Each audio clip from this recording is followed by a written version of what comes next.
Hello, in this video I'm gonna show you how to enable installing apps from unknown sources on Samsung Galaxy A26. Before that, I need to warn you that you do this at your own risk.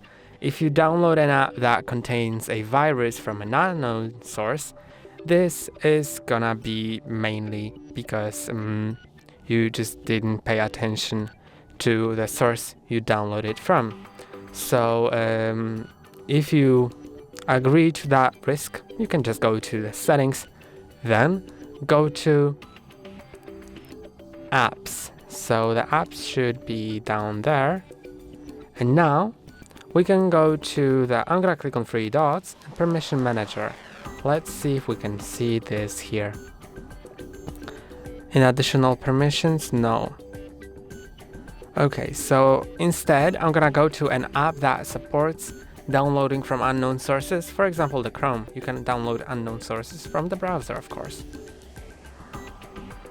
And here you can see install unknown apps. If you allow that permission, now you can just download apps in APK files, and that will allow you to install them from the internet. That's all for today. Don't forget to like and subscribe. See you next time.